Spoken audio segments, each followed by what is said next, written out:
தேவப்பிள்ளை ஒரு சின்ன குட்டிலேயே வந்துட்டு இருக்கும்போது பகல் அப்படி வராரு. இந்த குடியில என்னடா இந்த மிருகங்கள் இருக்க நீ எங்க உங்க சூழ்நிலை என்னமோ அதை மட்டும் தான் தெரிஞ்சு விடுவாரு. உங்க சூழ்நிலை என்னன்னு தெரிஞ்சு எஸ்ப்பா நீங்க தான் உண்மையான கடவுளா இருந்தா. இந்த மாதத்தின் முதல் நாளாகிய இன்றைய நாளின் வாக்குத்தத்த வாசனம் எப்படி தேவ வார்த்தை இந்த மாதத்துக்குள்ள தேவ வார்த்தை உங்களோடு பகிர்ந்து கொள்வதற்காக நான் மகிழ்ச்சி அடைகிறேன். இதன் மூலம் தேவநாமம் மகிமைப்படுவதாக.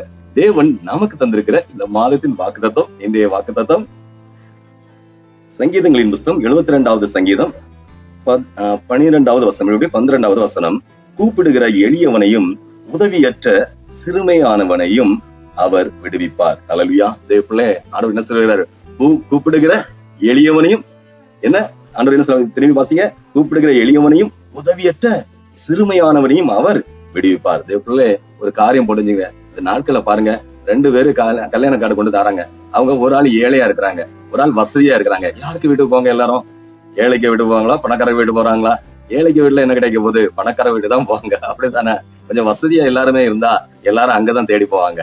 ஆனா தேவப்பிள்ளை ஒண்ணு புரிஞ்சுங்க, தேவன் ஏழைகள் பணக்காரர்களுக்கும் அல்ல ஏழைகளுக்கு அல்ல, எல்லாரும் கூப்பிட்டாலும் அவரு செவி சாய்ப்பாரு. அவரு இவங்க தான் கூப்பிட்டா காது கொடுப்பேன், இவங்க கொஞ்சம் வசதியா இருக்கிறாங்க, நல்லா படிச்சிருக்கிறாங்க, அது மாதிரி இப்ப நல்ல பலசாலி, அதனால நான் இவங்க கூப்பிட்டுதான் நான் பதில் கேட்பேன். அது இல்லாம இந்த ஏழையா இருக்கிறவன் ஒரு விலகினே ஒன்னுத்துக்கு உதவானே, இவனால நடக்க கூட முடியாது, வியாதிப்பட்டு இருக்கிறான், அவன் எது சொன்னாலும் எடுபடாது, அதனால அங்க போக மாட்டேன் அப்படியா சொல்லுவாரு. அவரு கூப்பிடுகிற என்ன சொல்றாரு? கூப்பிடுகிற எல்லாருக்கும் கூப்பிடுறது செவி சாய்க்கிற தேவப்பிள்ளை. அதான் நான் திருப்பி அதை வாசிக்கிறது என்னன்னா, தேவப்பிள்ளை ஒரு வசனம், கூப்பிடுகிற எளியவனையும் உதவியற்ற சிறுமியானவனை அவர் விடுவிப்பார். தேவப்பிள்ளை அன்பு தேவ ஜனமே, ஆண்டவரை கூப்பிடுகிற உங்களுடைய வார்த்தையை அவர் கேட்க மாட்டாரோ? நம்ம கூப்பிட்டா வேற யாராச்சும் தான் கூப்பிட்டா கேட்பாரோ? வேற யாரு மூலியமாட்டு போனாதான் கேட்கப்படுமோ நம்ம ஜெபங்களாம்? அப்படி எல்லாம் நினைச்சிட்டீங்களா? அப்படியெல்லாம் ஒண்ணு இல்ல தேவப்பிள்ளை. தேவப்பிள்ளை இங்க யாராக இருந்தாலும், எளிமையா இருந்தாலும் சரி, வசதியானவங்களும் சரி, வியாதிப்பட்டிருந்தாலும் சரி, நெருக்கடியில இருக்கிறவங்களா இருந்தாலும் சரி, உங்களை எல்லாரும் வெறுத்து ஒதுக்குன நிலையில நீங்க இருந்து கொண்டிருந்தாலும் சரி, எப்படிப்பட்ட சூழ்நிலையா இருந்தாலும் சரி, எல்லா சூழ்நிலையிலும். ஆனா நீங்க வேதத்துல பாத்தீங்கன்னா பர்த்திமேயுன்னு ஒரு குருடன் அங்க இருந்து இயேசு போயிட்டே இருக்கிறாரு. போகும்போது அவர் சத்தம் போடுறாரு, யாரு போயிட்டு இருக்காரு பக்கத்துல விசாரிக்கிறாரு, அது ஆண்டவர் போயிட்டு இருக்கிறாரு. அப்படியா? உடனே இயேசுவே இயேசுவேன்னு கூப்பிடுறாரு. கூப்பிடும் போது பக்கத்துல உள்ள சீசர்கள் மக்களும் ஜன, அவர் அங்க கொஞ்சம் தள்ளி போயிட்டாரு, நீ சவுண்ட் கொடுக்காதுன்னு. ஆனா அவருக்கு என்ன தேவை? அவர் குருடன், கண்ணு சுகம் கிடைக்கணும். அப்ப நம்ம ஆண்டவர்கிட்ட சத்தம் போட்டு அவருக்கு என்ன நினைக்கிறதுனா, என் சத்தம் என் தேவனுக்கு கேட்கணும், ஏன்னா எனக்கு சுகம் தேவை. அல்லேலூயா. அதனால இந்த நாட்களை தேவையுள்ள ஜனங்கள் தான் அதிகமாக கூப்பிடுவாங்க. நீங்க எதை குறிச்சு கவலைப்படாண்டா. இந்த மாசம் முழுவதும் நீங்க இந்த அவருடைய வசனத்தை பாத்தீங்களா? அவரு கூப்பிடுறது எளிமையானவனை. எளிமையானவன்னா நீங்க எளிமையான பிச்சைக்காரர்கள், தரித்திரமா ஓலை வீட்டுல இருக்காங்க, ஓட்டை வீட்டுல இருக்காங்க, சீட்டு போட்ட வீட்டுல இருக்காங்க, உடஞ்சு போன வீட்டுல இருக்கிறாங்க, பிளாட்ஃபார்ம்ல கிடத்துறாங்க. அவங்க இந்த எளிமையானவர்கள் அல்ல தேவப்பிள்ளைல. அவங்க எவ்வளவு பெரிய கோடீஸ்வரர்களா இருந்தாலும் பாருங்க, எத்தனையோ பேரு கொஞ்சம் வசதி வந்துட்டுனா ஒரு பழஞ்சொல்லி சொல்லுவாங்க, அர்ப்பனுக்கு வாழ்வு அத்தராத்துல கூட பிடிப்பானா. ஏதோ ஒண்ணு இல்லாதவனுக்கு வாழ்க்கை வந்துன்னா என்ன செய்வானா? திடீர்னு அதை வாங்கிடுவான், இதை வாங்கிடுவான், அவன் என்ன செய்யறானே கண்டுபிடிக்க முடியும், அப்படி எல்லாம் செய்வானா? அப்படி இல்ல தேவப்பிள்ளைல. இந்த நாட்களை பாருங்க, பெரிய பெரிய வசதியா இருக்கிறாங்க, ஆனா அவங்க வாயை திறக்க மாட்டாங்க, அமைதியா இருப்பாங்க, அமைதிய காரியத்தை சாதிச்சு கொண்டு போவாங்க. ஆனா கொஞ்சம் காசு கிடைச்சுனா போதான், திடீர்னு லாட்டரியில கிடைக்குன்னு சொல்லுவாங்கல்ல, இதே மாதிரி கொஞ்சம் வசதி வந்துட்டுனா யாரையுமே மதிக்க மாட்டாங்க.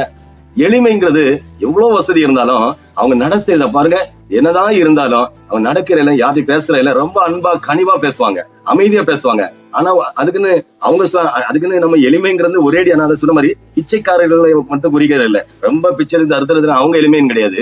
வசதியா இருந்தாலும் அவங்க எல்லாரையும் மதிச்சு நடக்கிறாங்க. பாத்தீங்களா? யாருக்கும் உபத்திரவம் பண்ணாம நம்ம உண்டு, நம்ம வேலை உண்டு, நம்ம காரியங்கள் உண்டு, நம்ம கடமை உண்டுன்னு இருக்காங்க. பாத்தீங்களா? அப்படி எளிமையா இருந்து ஆண்டவருக்கு நாமத்தை மகிமைப்படுத்திட்டு இருப்பாங்க.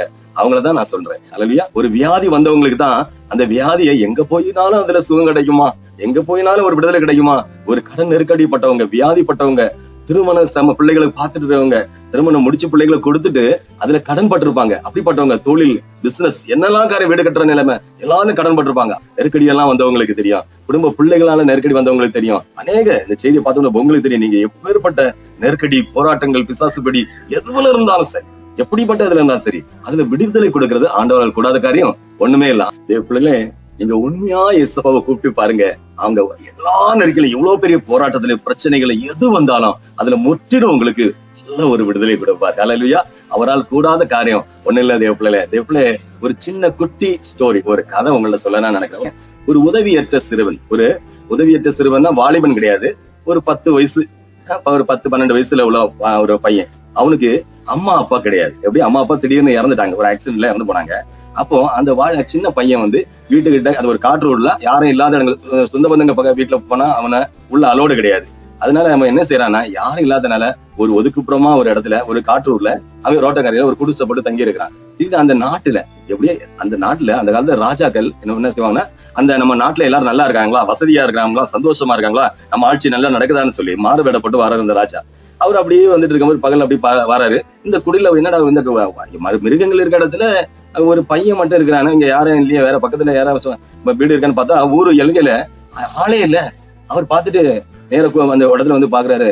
தம்பி என்னன்னு சொல்லி அவரை பார்த்துட்டு எப்படி திரும்பி பாக்குறாரு. அவன் ஒரு சின்ன மண் சட்டியில கொஞ்சம் கஞ்சி மட்டும் இருக்குது, அதாவது அவன் குடிக்கிறதுக்காண்டி ரெடி பண்ணிட்டு இருக்கிறான். அப்போ தம்பி என்னப்பா உனக்கு யாரும் இல்லையா, கொஞ்சம் கஞ்சி மட்டும் எடுத்துக்கிற, உனக்கு சாப்பிடுறதுக்கு வேற வழி இல்லையான்னு கேட்டதுக்கு அவன் சொல்றான், மகாராஜா ஒரு சின்ன ஆக்சிடென்ட்ல அம்மாவும் அப்பாவும் இறந்து போனாங்க, அதனால நான் எங்க குடும்பத்தார் எல்லாத்திட்டையும் போகும்போதும் அவங்க யாருமே என்னை ஏற்றுக்கொள்ளல, அவங்க எல்லாரும் கைவிட்டுட்டாங்க, எனக்கு நான் என்ன செய்யறேன்னு தெரியல, அதனால இந்த காட்டுக்குள்ள எனக்கு ஏதாச்சும் கிடைச்சுன்னா சாப்பாடுங்க, அதை நான் காய்ச்சி குடிச்சிட்டு சாப்பிட்டுட்டு இருக்கிறேன்னு சொன்னாரு. உடனே அந்த மகாராஜிக்கு என்ன தோணுச்சு தெரியுமா, யாரும் இல்லைன்னு இந்த உலகத்துல யாருமே என்னுடைய ராஜ்யத்துல இருக்கவே கூடாது, நான் இருக்கப்பா, உனக்கு இந்த உலகத்துல உங்க அம்மா அப்பாக்கு சொந்தவங்க தான் இருப்பாங்க, அவங்க எல்லாம் உன்னை கைவிட்டாலும் நான் கைவிடவே மாட்டேன், என் பிள்ளைய போல நான் உன்னை வச்சுக்கிட்டேன்னு சொல்லி அவருக்கு எப்படி மகாராஜாவுக்கு பசங்க 2 இருக்காங்க, அந்த பசங்களோட கூட விளையாட வைக்கிறது, சாப்பிட வைக்கிறது, அந்த பசங்களுக்கு என்னெல்லாம் வித்தையெல்லாம் கற்றுக் கொடுக்குறாங்களோ அதை இந்த பையனுக்கு கல்வி வித்தை எல்லாமே கற்றுக் கொடுக்க வச்சு பிற்காலத்துல ஒரு பெரிய அந்த அவருக்கு தளபதி அந்த லெவல்ல அவர் மாற்றி கொடுத்தாராம். அல்லையா, இதே போல இந்த உலகத்துல உள்ள ஒரு ராஜாவே தன்னுடைய ராஜ்யத்துக்கு கீழே ஒருவன் கஷ்டப்படும் போது அவனுக்கு உதவி செய்யணும், அவனுக்கு கூப்பிட்டு, எப்படி இந்த ராஜாவை பார்த்தோன்னா அவன் கூப்பிடுறான அப்படி பார்த்தோன்னே எப்படி விருப்பம், எனக்கு யாரு அவனுக்கு தெரியாது ராஜான, ஆனா உண்மையை சொல்லி, ராஜாவே இப்படிதான் என் சூழ்நிலை, என்னால ஒண்ணும் முடியல, நான் இப்படிதான் இருக்கிறேன், இந்த உண்மையான சூழ்நிலையை கூப்பிட்டு சொன்னா பாத்தீங்களா, அது ராஜாவுக்கு நல்லாவே பிடிச்சிருந்தது. அல்லையா, இந்த பிள்ளை நம்முடைய உண்மை நிலை இந்த உலகத்துல, உங்க மனைவிக்கு உண்மையான நிலை எப்படி, உங்க புருஷனுக்கு உண்மையான நிலைமை எப்படி, உங்க பிள்ளைகளுக்கு நிலைமை எப்படி இருக்குன்னு யாருக்குமே தெரியாது. நீங்க நினைப்பீங்க நம்ம மனைவி தானே, நம்ம புருஷன் தானே, நம்ம பிள்ளைகள் தானே, ஆனா அவங்கள மறைஞ்சு அவங்க சிந்தனைக்குள்ள என்ன வேதனையோடு இருக்கிறாங்க, என்ன காரியத்தோடு இருக்கிறாங்க, என்ன சிந்திச்சு கொண்டு இருக்காங்க, இது உங்களால் கண்டுபிடிக்க முடியுமா? நம்மளாக்கு தெரியுமா? அதே போல நம்மளால முடியாது. ஆனா ஆண்டவர் வச்சுக்கோங்க, இயேசு கிறிஸ்துக்கு சமூகத்துல நம்ம அவரை நோக்கி கூப்பிடும் போது அந்த 10 குருடன் பைபிள் சொன்ன மாதிரி அவன் கூப்பிட்டான், எல்லாரும் அதட்டுனாங்க, ஆண்டவர் அங்க போயாச்சுப்பா, நீ எதுக்கு திரும்பி கூடனா, அவனுக்கு தேவை இந்த வியாதியிலிருந்து விடுதலை கிடைக்கணும், இந்த போராட்டத்திலிருந்து விடுதலை வேணும், எனக்கு ஒரு சுகம் வேணும், எனக்கு பார்வையடைய வேண்டும்.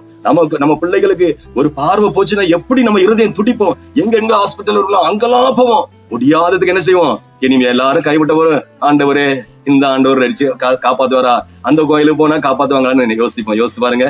ஆனா ஆண்டவர் நேரம் ஸ்ட்ரைட்டா போகும்போது ஏசப்பா என்ன செய்யறாரு, உனக்கு என்ன வேணும்னு கேக்குறாரு. அவன் என் கண்ணு சுகம் ஆகுன்னு சொன்னா அவன் சத்தம் கேட்டிருக்காரு, கேட்டு உடனே சுகத்தை கொடுத்தாரு. அந்த தேவனை நம்புற நீங்களும் நானும் சும்மா ஆண்டவர் விட்டுருவாரு, அதே போல கைவிடவே மாட்டாரு. நீங்க கூப்பிடுகிற சத்தத்துக்கு அவர் பதில் செய்வார். உலகத்துல ஒரு மனுஷன், ஒரு ராஜாவே இப்படித்தான் அந்த மனுஷனை கூட்டிட்டு போய் பையனை கூட்டிட்டு போய் ஆசீர்வதிக்க முடிஞ்சுன்னா, உங்களையும் எங்களையும் நான் என்னையும் பார்த்து ஆண்டவராக இயேசு கிறிஸ்து ஆசீர்வதிக்க வல்லவரா இருக்கிறார். அவர் 30, 60, 100 ஆசீர்வதிப்பார். அதே போல நீங்க உங்களுக்கு என்ன ஆசீர்வாதம் வேணும் அது ஆண்டவர் சம்மதத்தை கேளுங்க, அவரு உதவி செய்வார். இந்த மாசம் முழுவதும் அவர் வாக்குத்தத்தம் என்ன கொடுத்திருக்கிறாரு, அல்லேலூயா, கூப்பிடுகிற எளியவனையும் உதவியற்ற சிறுமியானவனையும் அவர் விடுவிப்பார். அல்லேலூயா. நீங்க கூப்பிடுறீங்க, நீங்க ஏழையோ வசதியோ அதெல்லாம் பார்க்க மாட்டாரு.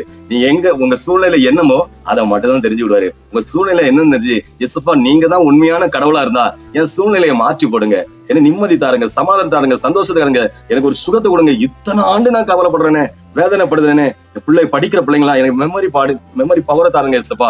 நான் எங்கெல்லாம் கும்பிட்டு பார்த்தேன், எனக்கு மெமரி பவரே கிடைக்கல. எங்கெல்லாம் சென்டர்ல நான் டியூஷன் போனேன், எல்லாம் எவ்வளவு ஃப்ரெண்ட்ஸ் கிட்ட ஆலோசனை கேட்டிருக்கேன், எத்தனையோ பெரியவங்க எனக்கு சொல்லிதாங்க, ஆனா எனக்கு புரியல. ஆனா எனக்கு உதவி செய்யுங்க.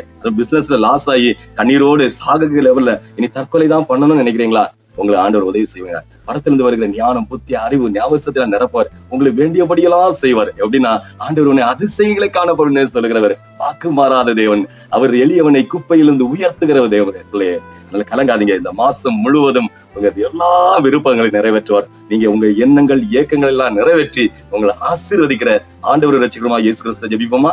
ஜெபம். ஹல்லேலூயா. பரிசுத்த தகப்பனே, இந்த அருமையான வேளையிலும் கூப்பிடுகிற எளியவனையும் உதவியற்ற சிறுமியானவனையும் அவர் விடுவிப்பார் என்று சொன்னீரே. ஆண்டவரே இந்த செய்தியை பார்த்து கண்டு கொடுக்கிற ஒவ்வொரு தெய்வ பிள்ளைய வாழ்க்கையிலும் என்னென்ன காரியத்துல எல்லாம் ஒரு விடுதலை வேண்டும், என்ன மாற்ற வேண்டும், என்ன ஆசீர்வாதம் வேண்டும், எதையெல்லாம் இழந்திருக்கிறாங்களோ, ஒருவேளை பணத்தை இழந்திருக்கலாம், ஆண்டவரே சரீரத்தை இழந்திருக்கலாம், ஆண்டவரே பலனை இழந்திருக்கலாம், ஆண்டவரே என்னெல்லாம் இழந்திருக்கிறாங்களோ, செல்வங்களை இழந்திருக்கலாம், எல்லாம் நெருக்கடியில இருக்கிறாங்களோ, எல்லா சூழ்நிலையையும் மாற்றி ஆண்டவரே அவனை இழந்து போனதெல்லாம் திரும்பி கொடுத்து ஆசீர்வதித்து எளியவனை குப்பையிலிருந்து உயர்த்துகிற தகப்பன் ஆண்டவரே அவளை உதவி செய்வீராகப்பா.